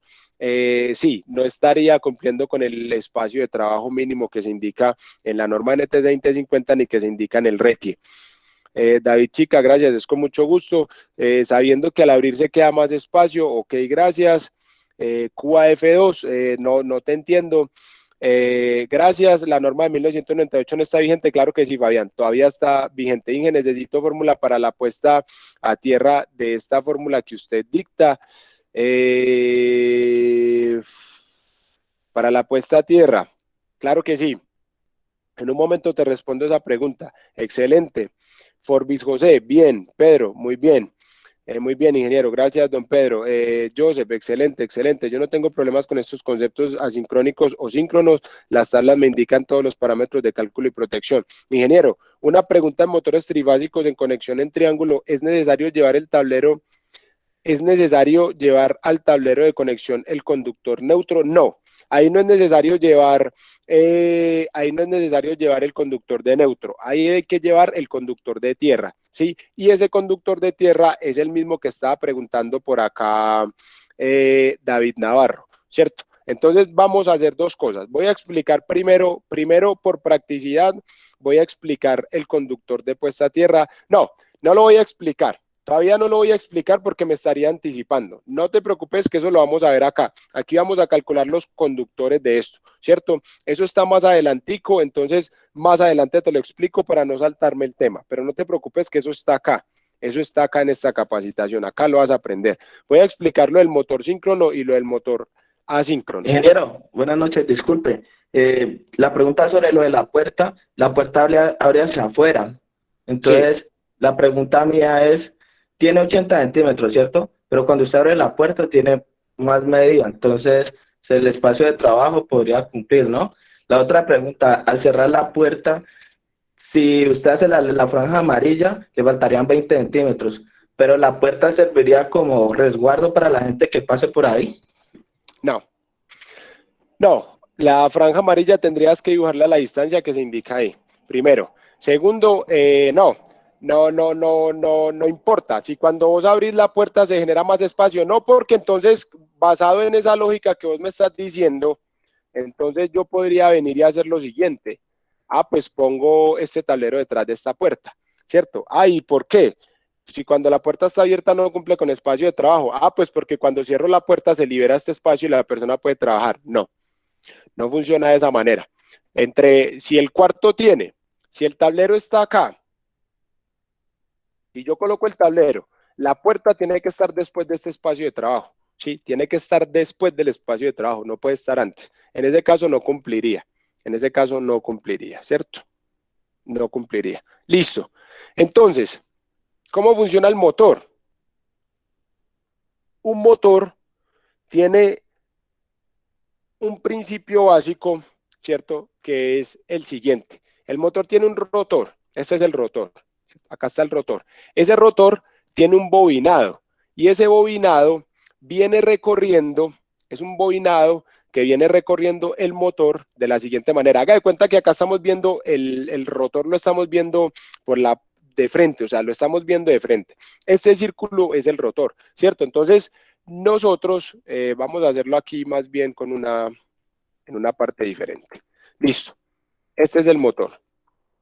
Vamos a hacer más bien de este colorcito para poder distinguir con colores otras cosas.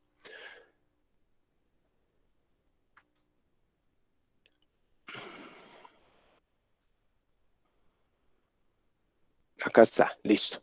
Entonces, en ese motor, nosotros lo que hacemos es que él es, si usted lo ve en un isométrico, Él es como si fuera así un cilindro, ¿cierto? Así va a ser el rotor. Digamos que va a ser así como si fuera un cilindro.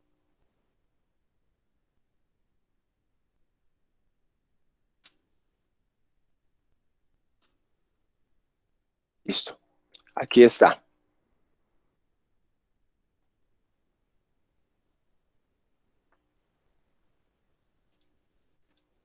Este va a ser nuestro rotor. Entonces, en el rotor quedó como grandecito, quedó como muy alargado, pero no importa. Vamos a hacer un acto de fe para creer que eso es un rotor de un motor. Listo. Para el cómo colocamos nosotros los bobinados de ese motor, pues venimos acá y los colocamos así como a lo largo, ¿cierto? Entonces, nosotros venimos y tiramos un conductor y él viene hasta acá, hasta este bordecito, ¿sí? Perdón, él viene hasta este bordecito de acá y da la vuelta acá, ¿cierto? Llega hasta acá, hasta este punto y da la vuelta por el otro lado, ¿cierto? Y venimos y colocamos aquí un bobinado. De manera tal que cuando nosotros miramos, o sea, venimos, enrollamos el cable, le damos la vuelta por acá atrás y lo colocamos acá. Ahí hacemos una bobina, ¿cierto? Y ahí hacemos las bobinas del rotor. Entonces, de manera tal que cuando nosotros miramos el motor tiene un conductor que tiene unos conductores que lo recorren así y tienen otros que lo recorren por este lado, ¿cierto? Y tienen otros que lo van a recorrer por este lado de acá, ¿cierto? Mejor dicho, van a tener otros parecidos a estos, ¿sí? Que vienen recorriendo todo el motor, ¿sí? Vienen recorriendo todo el motor, ¿cierto? Entonces, él viene generándolo así. Listo, así vienen los conductores circulando. Acá lo estamos viendo de frente, ¿cierto? Ahí vienen las bobinas, ¿sí? Ahí vienen las bobinas y nosotros hacemos pasar una corriente por estas bobinas. Cuando esas corrientes pasan por estas bobinas, se genera un campo magnético, ¿sí? Se genera un campo magnético que circula de esta manera, ¿cierto? Vamos a hacerlo así. Campo magnético acá, ¿cierto? Y ese campo magnético lo que hace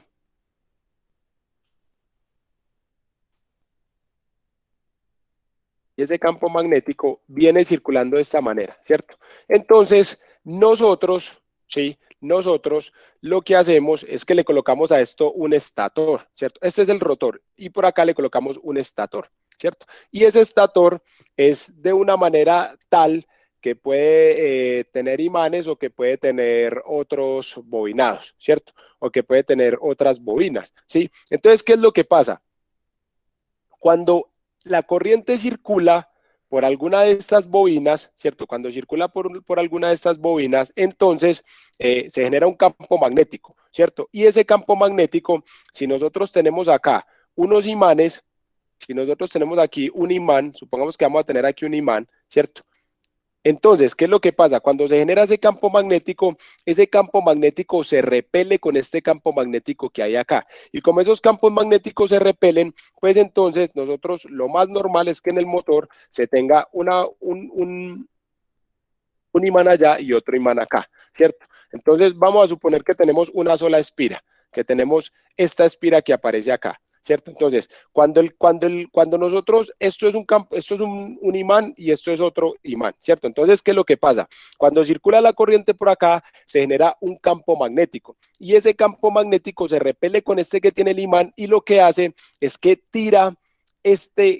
hace que esto gire hacia allá, hace que este rotor gire hacia acá. Cuando llega hasta acá, vuelve otra vez y se repele con este imán y vuelve otra vez y lo impulsa hasta este lado de acá, ¿cierto? Entonces, lo que pasa es que el rotor, el estator,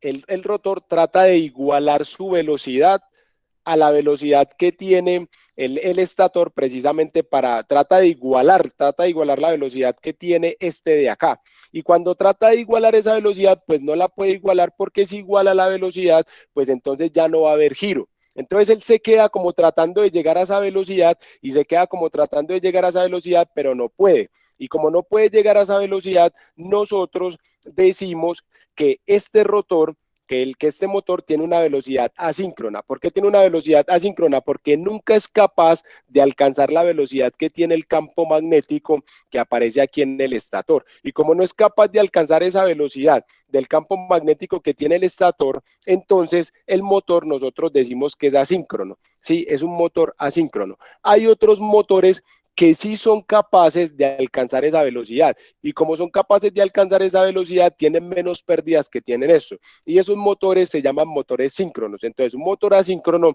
es un motor en el cual el rotor está tratando de alcanzar la velocidad que tiene el estator, pero no la puede alcanzar, nunca la puede alcanzar, ¿sí? Precisamente por su forma constructiva, él no lo puede alcanzar, ¿sí? Y los motores síncronos son aquellos en los cuales el estator, ¿sí? En los cuales el rotor sí alcanza la velocidad a la cual gira el campo magnético del estator, y por eso estos motores vienen a ser mucho más eficientes, ¿cierto? Es por eso, ¿sí? Por favor, ¿está claro, sí o no?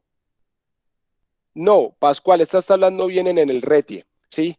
Estas tablas no vienen en el RETIE. Estas tablas vienen en la norma NTC 2050, viene la norma NTC 2050 de 1998, tablas 430.147 a tablas 430.150. Santiago Inge, usted es excelente instructor. Gracias, Santiago, por el comentario.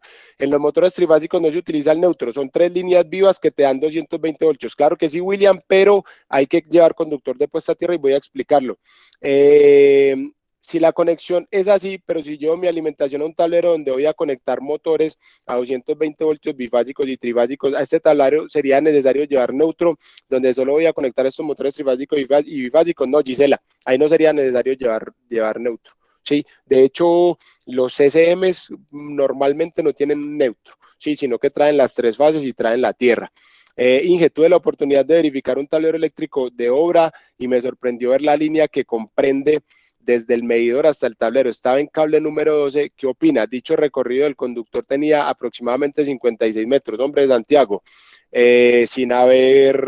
sin conocer la potencia que tiene este tablero eléctrico, creo que ese conductor no sería el adecuado. Sin embargo, partamos del principio de la buena fe y digamos que haría falta hacer una revisión en sitio, ¿cierto?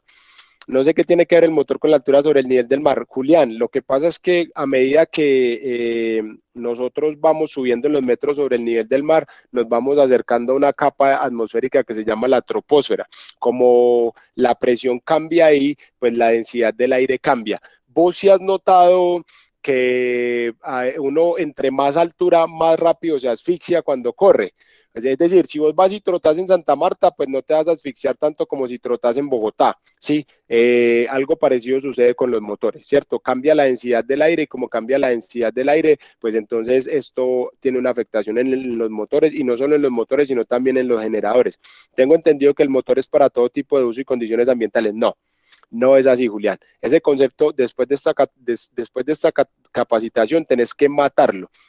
Tenemos un nuevo concepto. El motor depende de la altura. Lo mismo pasa con los variadores de velocidad. Los variadores de velocidad dependen de la altura, ¿sí? No es lo mismo un variador de velocidad colocado en Santa Marta que colocado acá en Bogotá. Sí, entonces eso tenerlo presente. Se podría decir que en los motores síncronos no hay deslizamiento, a diferencia de los motores de inducción o asíncronos. El deslizamiento es la diferencia entre el campo del estator respecto al del rotor. Edilberto, excelente, tal cual. Ingeniero, ¿estas tablas vienen en el RETIE? No, el motor en sincronía no se sea con el motor. Javier, no te entiendo la pregunta, hombre. Eh, eh, el deslizamiento en los motores de inducción es cero. Es cero. Súper, sí, sí, sí, listo, excelente, gracias. Sí, ingeniero, gracias. Sí, señor, está muy claro. Exacto, exacto, Felipe, es así.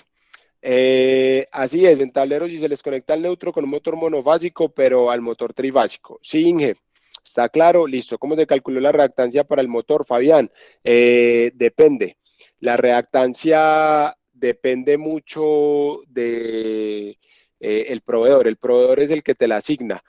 Creo que estas reactancias vienen por corriente, sin embargo yo no recomiendo mucho estas reactancias, lo digo de manera personal y voy a decir por qué, porque el 100% de los armónicos que genera un variador de velocidad, las reactancias no, mejor dicho, vea, el porcentaje de armónicos permitido por la norma IEEE 519 es el 5%. Si no ha cambiado, es el 5%, ¿cierto? Entonces, ese porcentaje de armónicos vendría a ser el 5%.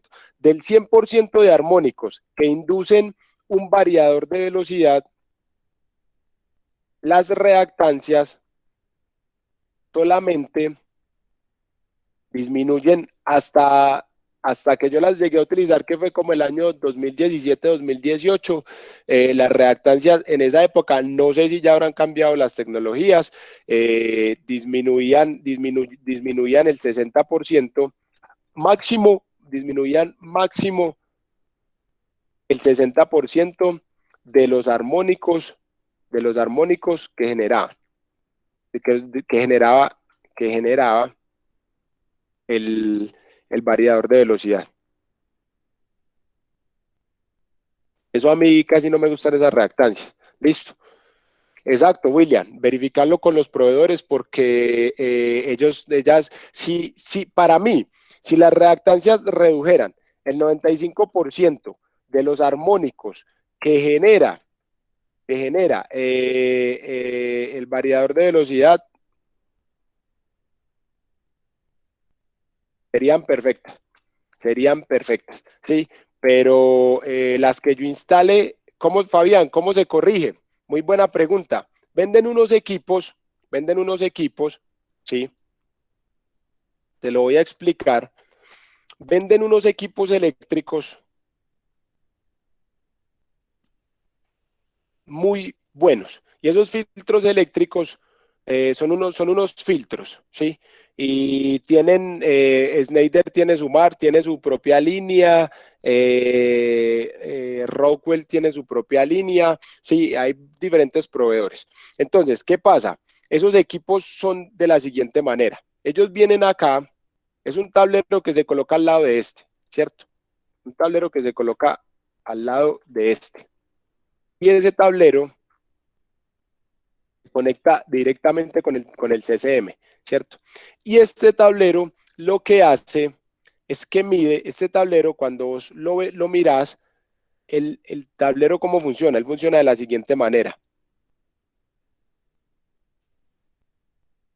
Cuando vos miras ese tablero por dentro, ese tablero lo que hace es que él viene acá y mide,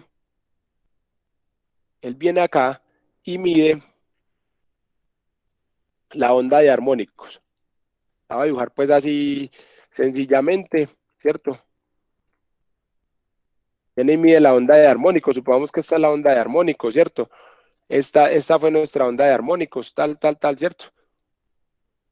Y así viene nuestra onda de armónicos. Y lo que él hace es que mide esta onda de armónicos, ¿cierto? Él la mide. Y una vez que la midió, lo que hace es que inyecta esta misma onda, pero la inyecta en contrafase. Es decir, que la inyecta invertida. Y cuando inyecta esta onda invertida, se anulan los armónicos, ¿sí? Le mete la invertida de esta y al meter la invertida de esta, por acá viene y mide, ¿cierto? Viene y mide. Y una vez que midió, detectó esta onda de armónicos, ¿cierto? Una vez que midió, pues vino y detectó esta onda de armónicos. Y una vez que él detecta esa onda de armónicos, entonces lo que hace, ¿sí? Lo que hace es que viene acá y la inyecta, pero en contrafase. Y cuando la inyecta invertida, entonces se anulan los armónicos. Pero él acá está midiendo todos los armónicos que tiene este tablero. Y cuando los mide, genera la onda invertida, se la inyecta al tablero y con eso se anulan los armónicos. Esa es la manera en la que se soluciona eso. ¿Sí?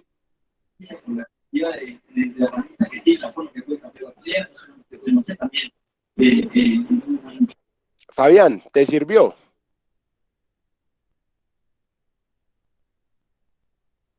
Inge, o sea que al calcular un capacitor hay que tener en cuenta la potencia mecánica, como menciona usted, para mejorar la diferencia del motor y lograr desfasar la tensión con la intensidad. Claro que sí, Hernán, claro que sí. Hay que hacerlo así. Sí, listo, Fabián. Excelente. ¿Cómo se llaman esos filtros, Inge? David, hay diferentes referencias, depende. Schneider tiene su propia línea, como te digo, Rockwell tiene su propia línea, pero si querés, me escribís a mi correo y yo te envío los catálogos de los proveedores con los que yo he tenido contacto de estos filtros para que vos lo consultes directamente con ellos. Listo. Eso es. Esa es la manera en la que se soluciona. Listo, entonces, vamos a continuar. Creo que estamos a paz con las preguntas. Vamos a continuar. Listo.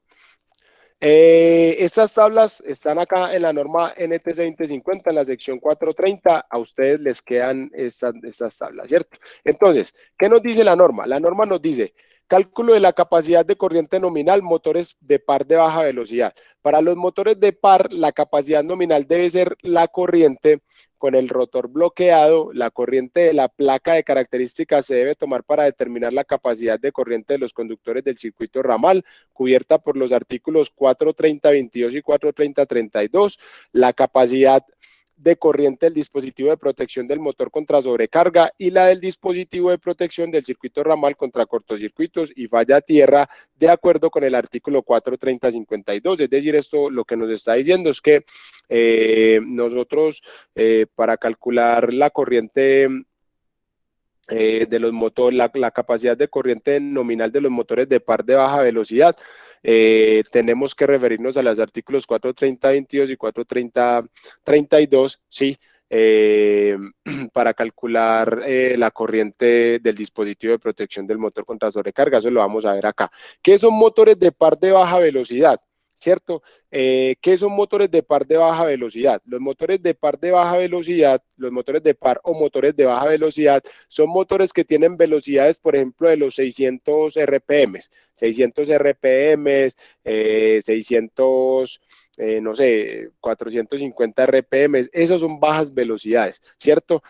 Para este tipo de motores, la capacidad de la corriente nominal se debe calcular con el rotor bloqueado. Sí, se calcula con la corriente del rotor bloqueado. La corriente de la placa de características se debe tomar para determinar la capacidad de corriente de los conductores. Es decir, para este tipo de motores nosotros nos basamos en la corriente de la placa de características, ¿cierto?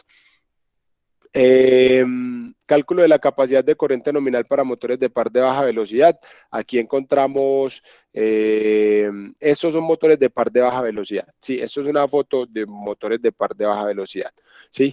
Los conductores de los circuitos ramales que alimenten un solo motor deben tener una capacidad de corriente no menor al 125% de la corriente nominal del motor a plena carga. Es decir, lo que nos está diciendo la norma acá es que los conductores de los circuitos ramales, ¿sí?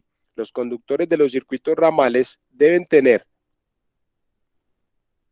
vamos a tomar la nota por acá en este lado, ¿sí?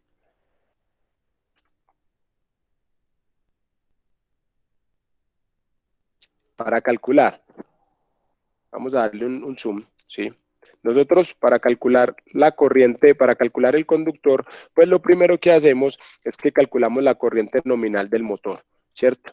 Listo. Una vez que calculamos la corriente nominal del motor, decimos que la corriente del conductor va a ser igual a 125% multiplicado por la corriente nominal del motor, ¿cierto? Eso es lo que nos está diciendo esta sección de la norma NTC 2050, ¿sí? Esa es la sección 430.22, ¿sí? Eso es lo que nos está diciendo. Listo. Para los motores con tensión variable, para los motores utilizados en corriente alterna, tensión variable y sistemas de tracción por par variable, la capacidad nominal de los conductores o de los interruptores y dispositivos de protección del circuito ramal contra cortocircuito y falla a tierra, etcétera, se debe basar en la capacidad máxima de funcionamiento rotulada en la placa de características del motor del controlador o de ambos. Si dicha capacidad no consta en la placa de características, el valor de la capacidad nominal debe ser el 150% de los valores dados en las tablas 430.149 y 430.150, ¿cierto? ¿Esto qué quiere decir? Veamos si nosotros tenemos acá motores de velocidad variable. Acá tenemos un motor de velocidad variable, ¿cierto? Es un motor que tiene 30 HP, ¿cierto? Entonces, lo que nos dice la norma es que estos motores de tensión variable, ¿sí? Deben ser, la capacidad de la corriente se debe basar en la capacidad máxima de funcionamiento rotulada en la placa, ¿cierto?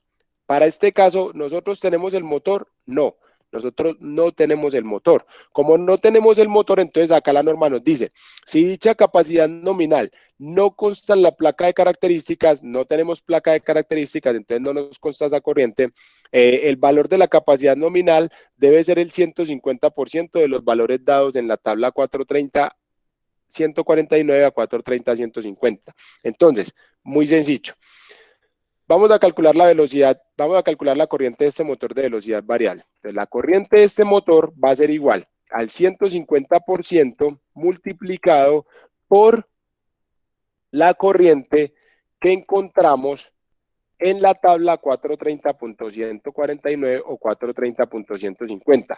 Como es un motor trifásico, entonces no nos sirve la tabla 430.149 porque acá dice, vamos a ocultar esto, corriente a plena carga para motores bifásicos y nuestro motor es trifásico. Entonces vamos a la tabla 430.150, que es esta de acá, y acá dice corriente a plena carga para motores trifásicos y nuestro motor es trifásico. ¿Sí? Entonces, y es trifásico y es síncrono. Entonces, como es síncrono, nos ubicamos en esta parte de la tabla, en el recuadro verdecito que estoy señalando, ¿cierto? ¿Y es un motor de cuánto? Ah, pues es un motor de 30 HP, ¿cierto? Entonces, un motor síncrono de 30 HP, venimos aquí a la tabla, ¿cierto? Está aquí, véalo, acá está, ¿sí? Y son estos 30 HP. ¿Sí? ¿A cuántos voltios? A 460 voltios, ¿cierto? Porque nuestro CCM tiene 460 voltios. Entonces, venimos acá, seleccionamos nuestro motor, ¿sí? Y nos da que la corriente para ese motor de 460 de 30 HP es esta de acá, ¿cierto? 32 amperios. Entonces, como es un motor de velocidad variable, ¿sí? Entonces va a ser 32 150 por 32 amperios, lo cual alguien me sacó de la presentación. Sí, lo sacaron. Listo, muchas gracias. Ya mismo reanudo. Ahí ya están viendo mi presentación, ¿cierto? Listo, perfecto. Entonces, va a ser 150 multiplicado por 32 amperios y 150%, ojo, 150%. Entonces, 150% multiplicado por 32 da 48. Es decir, que la corriente de este motor serían 48 amperios. ¿Por qué? Porque es un motor de velocidad variable. Listo. Eso para todos estos motores, 1, 2, 3, 3, 4 y 5. Listo. Por acá tenemos un motor de par, ¿sí? Tenemos un motor de par, 460 voltios, ¿cierto? 30 HP.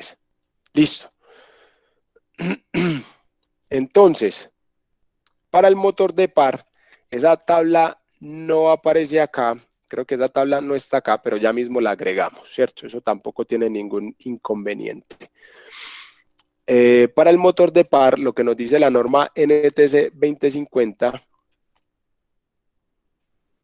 es que la corriente debe ser calculada, la capacidad nominal debe ser calculada, la capacidad nominal debe ser la corriente con el rotor bloqueado. Esto pongámoslo en color rojo para señalarlo, ¿cierto? Pues bien, nos venimos acá, le damos rotor en la norma.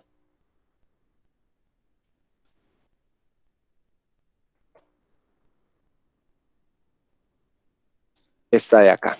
Listo. Entonces, rotor bloqueado, ¿cierto? Aquí, esta es la norma de rotor bloqueado.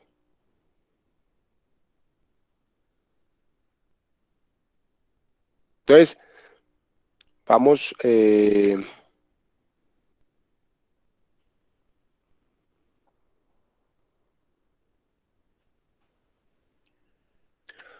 vamos a llevarnos esta tabla para acá.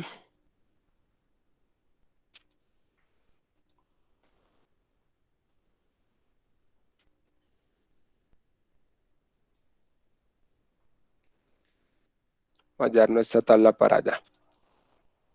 Y vamos a ponerla en la presentación.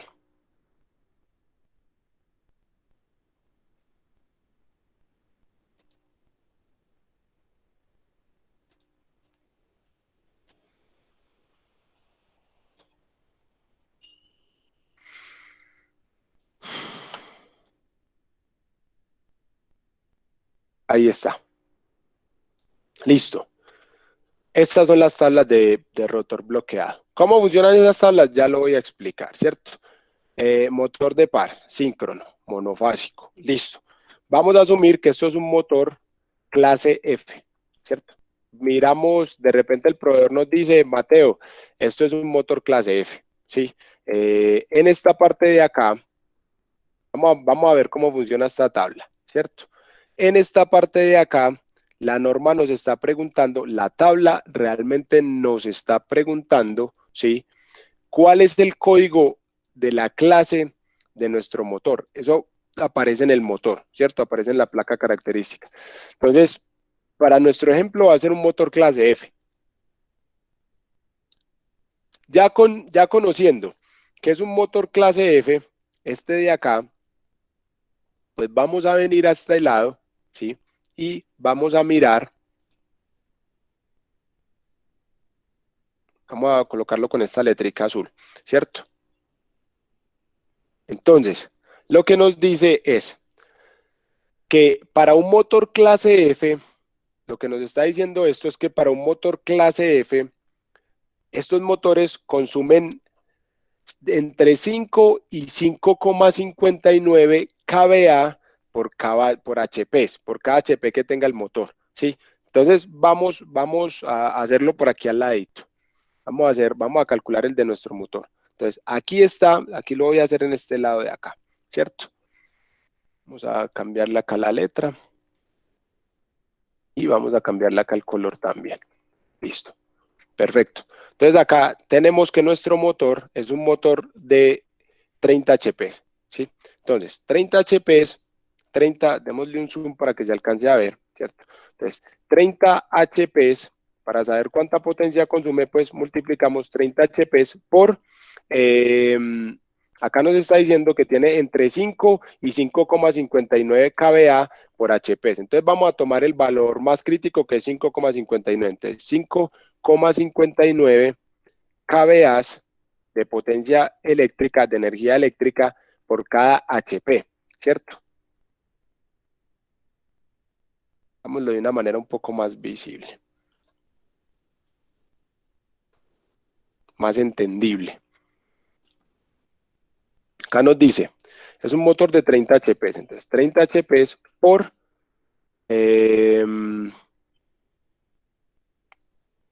5,59 kVA por cada HP, ¿cierto? Entonces, en conclusión, nuestro motor, estos HPs, con estos HPs de acá, este de acá se cancela con este HP de acá, ¿sí? Y en conclusión, nos queda que esto sería 30 por 5,59, ¿sí? Esto nos daría 167,7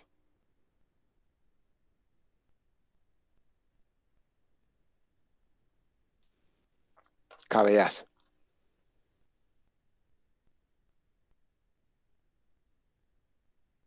Esa sería la potencia que consumiría el motor. Sí, y como es un motor monofásico, entonces ya nosotros simplemente lo que hacemos es que venimos acá y decimos ese motor, ¿cierto? S es igual a B por I, ¿cierto? Y simplemente decimos que I, que la corriente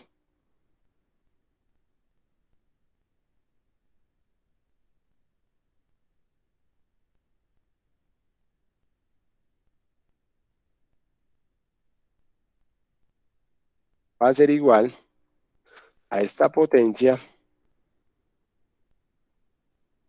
a esta S, dividido la tensión, ¿sí? Lo cual viene a ser igual a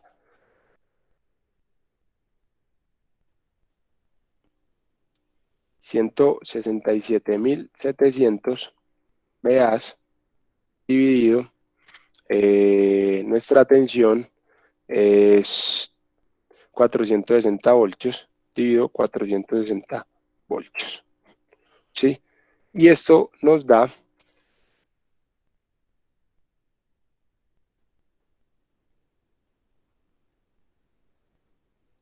364,6 amperios. Eso sería lo que consumiría nuestro motor. Esa sería la corriente de nuestro motor, 364,6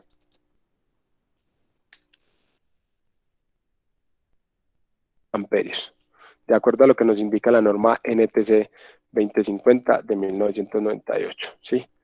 Por favor, ¿dudas o inquietudes? Profe, ese motor es trifásico. Ah, mostra a ver. No, acá se indica monofásico.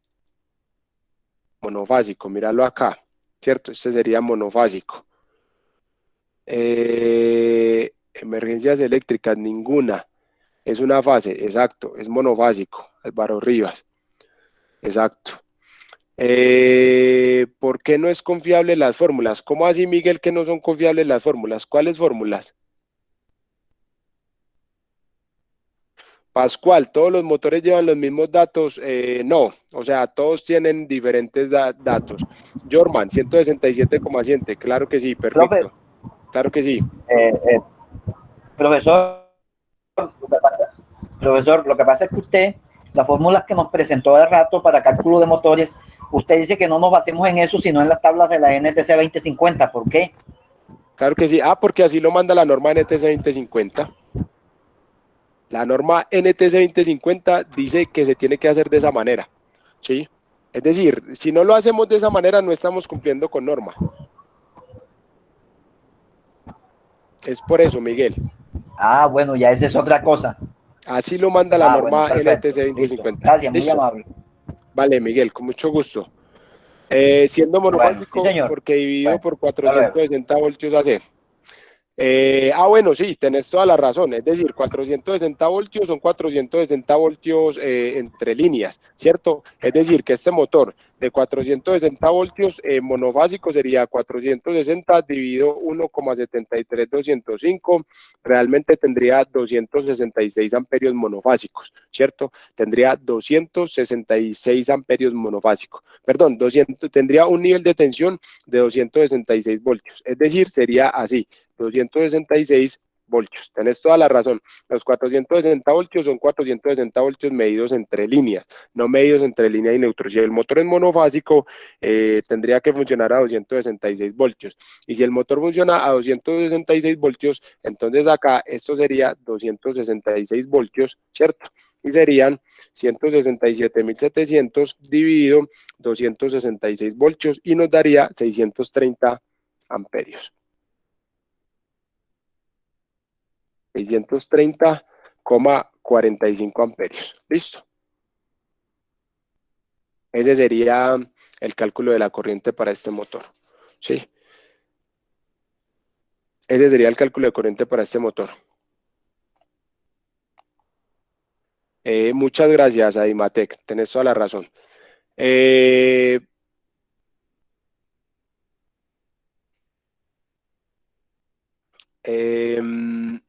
Listo, sí, con razón el amperaje, Liz, porque es monofásico. Si fuera trifásico, tendría mucho menos corriente. Listo.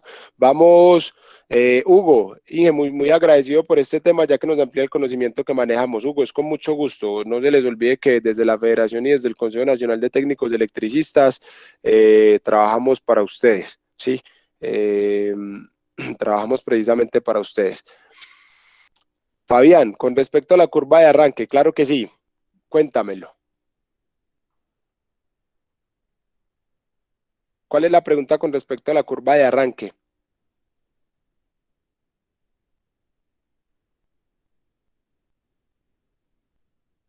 Fabián, la protección, el tema de protección lo vemos mañana. El tema de protecciones lo vemos mañana. Para el arranque de los motores, te voy a hacer acá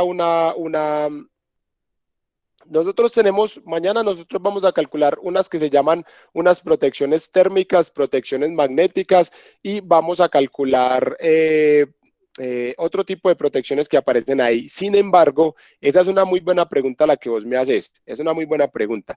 Cuando nosotros analizamos un motor, cuando nosotros hacemos temas de motores, eso no va a estar incluido en esta capacitación, ¿cierto? No va a estar incluido en esta capacitación porque tendríamos que hacer una capacitación completa para eso, ¿cierto? Los motores traen algo que se llama una curva de arranque, como vos lo estabas comentando. Entonces, una curva de arranque de un motor puede ser algo parecido a esto, ¿cierto? Puede ser algo parecido a esto.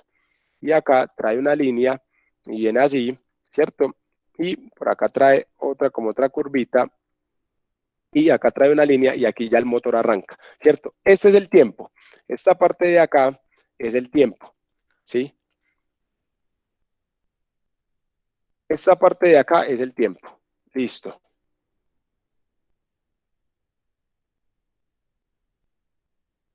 Y en esta parte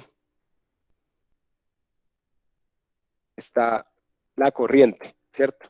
Está la corriente. Aquí está, este eje es del tiempo, este de acá es el tiempo y esta es la corriente. Entonces, hay un tiempo para arrancar el motor. Eso no lo vamos a ver acá, eso se llama un estudio de arranque de motores. Hay un tiempo para arrancar el motor. Si nosotros no arrancamos el motor en ese tiempo, el motor no arranca, el motor se puede sobrecalentar y el motor no arranca, ¿cierto? Entonces tenemos que tener esta curva de protección. Nosotros cuando tenemos la curva de protección del motor, ya lo que hacemos es que venimos y ajustamos nuestro variador de velocidad o nuestro arrancador suave. Esto aplica sobre todo para motores que son grandes. ¿Sí? Para motores pequeños, un HP, medio HP, realmente esta curva de arranque de motores no se tiene en cuenta. Esto aplica para motores por encima de los 30 HP, incluso para motores de 10 HP, nosotros podemos realizar un estudio de arranque de motores y es un estudio en el cual nosotros configuramos nuestro variador de velocidad o nuestro arrancador suave para garantizar que durante este tiempo se le pueda suministrar la corriente que él necesita para poder arrancar.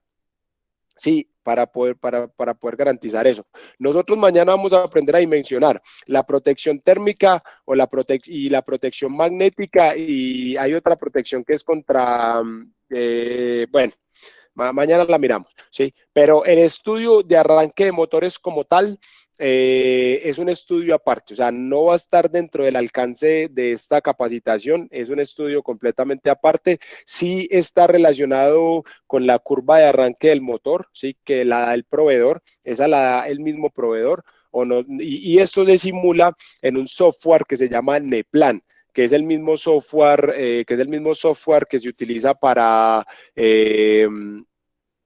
cálculo de cortocircuito y de flujo de carga, pero como tal, el estudio de arranque de motores no está dentro del alcance de esta capacitación. Tendríamos que hacer una capacitación aparte para poder hacer ese estudio de arranque de motores, pero es importante que lo comentes porque tenemos que indicar que es algo que para para motores de cierta capacidad de potencia, es importante tenerlo en cuenta porque si no le configuramos esta curva al arrancador del motor, nos tiramos el motor. Si no le configuramos esta curva para que arranque, si no lo arrancamos en este tiempo que se indica acá, nos tiramos el motor. lo quemamos. Y lo digo porque ya me ha ocurrido en la industria, me ocurrió en una ocasión en la industria, que contraté la instalación de un motor y el contratista no verificó el arranque del motor, no verificó esta curva y el variador no lo arrancaba en el tiempo que era y el motor se terminó quemando. Le hizo pruebas y le hizo pruebas y le hizo pruebas y se terminó quemando el motor, y es un tema importante, hay que tenerlo muy en cuenta, hay que tenerlo en el radar. Excelente comentario, Fabián. Software no, E-Plan, Neplan. Neplan es el mismo software con el que se hace cálculo de cortocircuito y flujo de carga.